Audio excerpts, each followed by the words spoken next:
Hola, ara veurem el que són uns components elèctrics o electrònics que es diuen condensadors. Els condensadors són uns dispositius que s'usen als circuits elèctrics i sobretot s'usen amb circuit de corrent alterna, però a vegades també en continu també s'usen. Vale? Anem a veure com estan formats. Un condensador està format per dues plaques de conductor, les que estan aquestes en color blau, separades per un material aïllant al mig. O sigui, són dues plaques de conductors, les que estan senyalades en blau, separades per un material aïllant.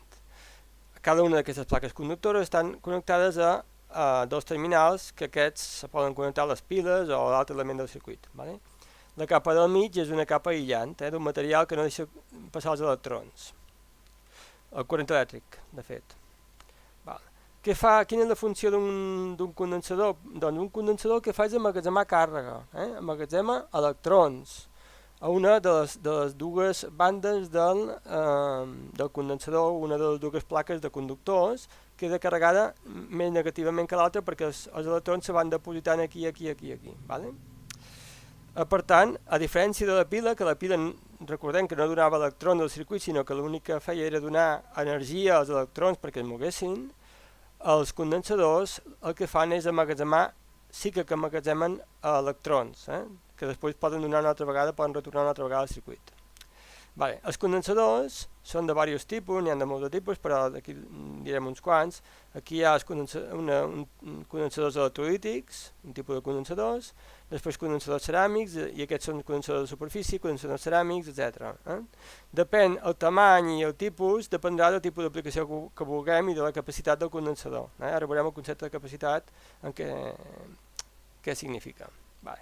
Anem a veure els símbols. Els símbols, quan fem un esquema d'un circuit, normalment ho fem amb símbols, sempre fa amb símbols. Aquests símbols són internacionals, però hi ha una diferència entre els símbols empleats als Estats Units i els símbols d'un condensador usats al Regne Unit. De tota manera no difereixen en gaire. Bàsicament el més usat és aquest símbol o aquest, els Estats Units o de Regne Unit o Anglaterra, si voleu, que aquí senzillament es diferencien que les dues plaques de material conductor, en un cas és més gruixat que l'altre. I després hi ha uns condensadors, capacitor en anglès, que necessiten estar polaritzats. Normalment, si no deien res, és que el condensador no necessita estar polaritzat i podem connectar d'una forma o de la contrària. Però hi ha condensadors que han d'estar polaritzats, han d'estar connectats d'una certa manera, igual com passava amb els LEDs, que el positiu ha d'estar en un lloc i el negatiu està en un altre. Doncs aquí igual. En aquest cas ja veieu quina és la diferència entre els símbols del condensador als Estats Units i a Anglaterra. A Anglaterra se posa el signe més a la placa que està connectat al terminal positiu de la pila, i en el cas del símbol que s'emplea als Estats Units, el condensador, la part negativa o la part de terra, que hauria d'estar connectada a terra o pol negatiu de la pila, és la part corbada, i la part positiva és la part que està totalment, diguem, recta, una línia recta. Vale. La capacitat d'un condensador és, ja hem dit que un condensador que fa és emmagatzemar càrrega. Té la capacitat d'emmagatzemar en realitat electrons, càrrega. I depèn de tres factors la capacitat d'un condensador. Que un condensador tingui més o menys capacitat depèn d'aquests tres factors que diré ara. Un és que com més gran siguin la superfície de les plaques del conductor, doncs més capacitat té. Això sembla lògic, podem pensar que com més gran són les plaques, els electrons n'hi pot haver-hi més i poden estar més separats entre si, per tant se molesten menys. Vale? Després, un altre factor que influeix en la capacitat d'emmagatzemar càrrega d'un condensador, o sigui, la capacitat d'un condensador, és la constant dielèctrica. O sigui, què vol dir això?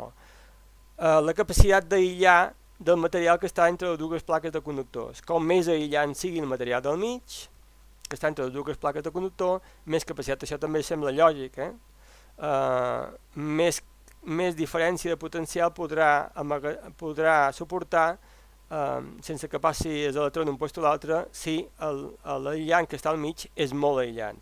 Però en canvi el tercer factor a mi com a mínim em resulta curiós, sembla que en principi pensaríem al contrari, i és que la capacitat d'un condensador és inversament proporcional al gruix del dielèctric, o sigui, com més gruixat sigui el dielèctric, la capa dielèctric, o sigui, de l'aïllant que està al mig, com més gruixada sigui, més petita és la capacitat del condensador.